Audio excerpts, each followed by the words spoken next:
तुझ्यात बदल करायचं ठरवलंयस हे ऐकून बरं वाटलं. माझ्याकडून याआधी बऱ्याच चुका झाल्या.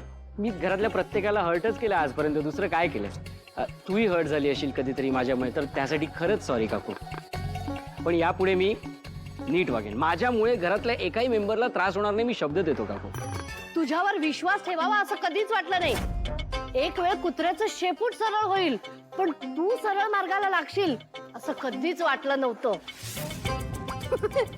काकू तोंडावर बोलताय. अगं पण आता तसं वाटायला लागलंय.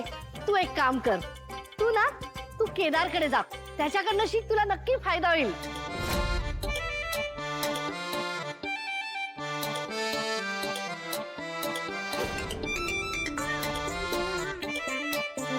काय हरकत आहे? एखाद्याकडे चांगल्या गोष्टी असतील तर त्या आत्मसात करायला काय हरकत काय? शिकेन मी केदारकडून चांगल्या गोष्टी शिकेन. हा, पण आता मी जे शिकलोय ते वापरू का याच्यात? हे या फाईल कंप्लीट करण्यासाठी वापरू. खूप काम आहे ना, त्यामुळे येऊ. हो, होईल मी ठीक होईन ग. पण त्यासाठी तू आधी युवराजला 4 चांगल्या गोष्टी शिकव. युवराज नीट वागला पाहिजे हे तुमचं म्हणणं बरोबर आहे, पण आपण सगळ्यांनी करूया ना प्रयत्न. काय झालं? चुकीचं बोलले का मी?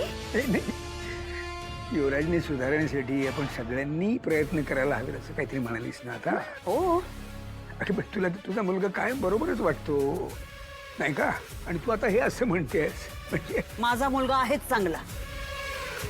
हा, आता त्याने काही चुका केल्या आहेत मान्य आहे मला, पण आता तो म्हणतोय ना तो सुधारणार आहे म्हणून, तर मग आपण त्याला सपोर्ट केला पाहिजे ना. सपोर्ट म्हणजे त्याच्यावर विश्वास ठेवायला हवा. पद्मिनी, तू वजन असे आडीवेडे घेऊ नकोस. जे काय बोलायचं ना स्पष्ट बोल, मुद्द्यावर ये, सरळ बोल. मग मी जे आधीपासून म्हणते तेच पुन्हा सांगते.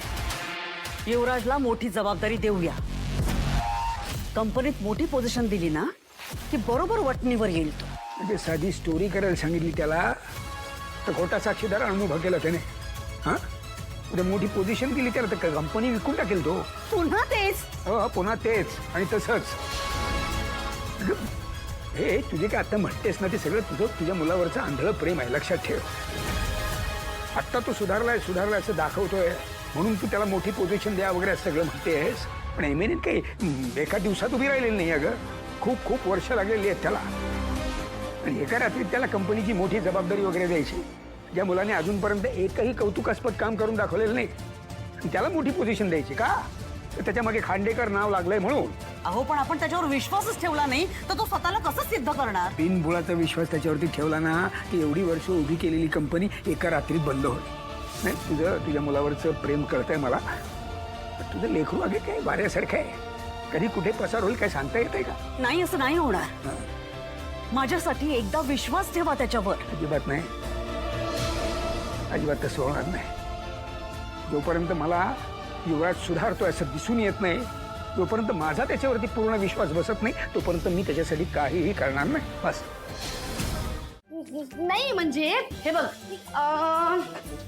हा हे घे. हा बघ, हा कप आणि हे ग्रीन टी. हे उकळणारं पाणी या कपात घाल आणि ही जी टी बॅग आहे ना ती ह्या कप मध्ये अशी अशी अशी डिप कर. झाली ग्रीन टी तयार. झाली ग्रीन टी. किती सोपं आहे हे.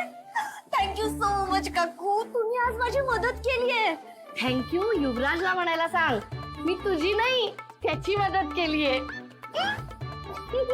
काकू पण ना युवीला का थँक्यू म्हणायचे. Deep deep.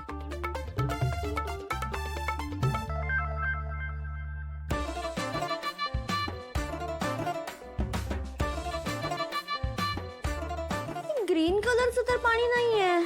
जाऊ दे, अशीच देते युवराजला. Deep deep deep. I am extremely sorry. माझं खरंच चुकलं.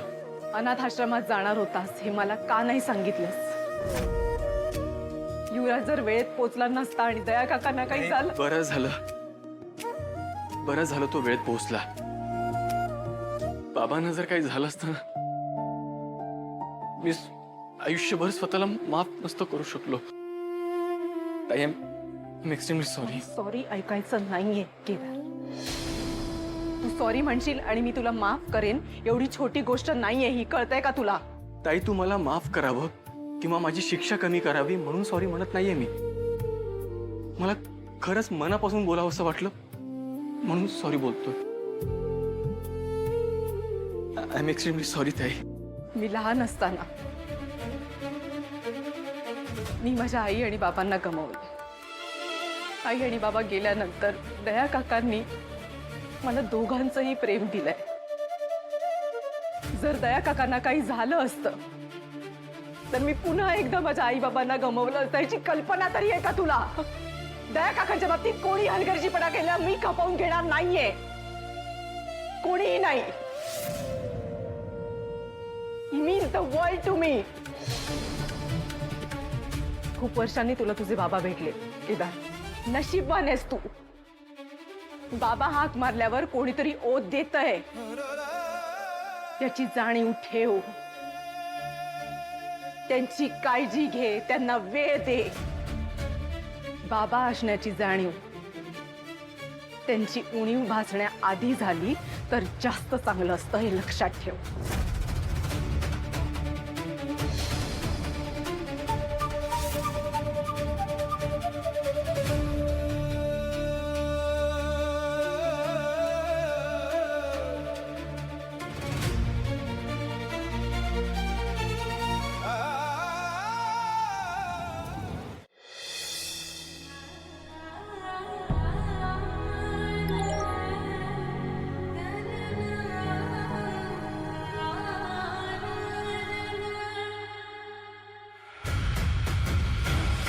स्पेशल क्राईम युनिटचा चार्ज एका नवीन ऑफिसरच्या हाती दिला जाणार आहे.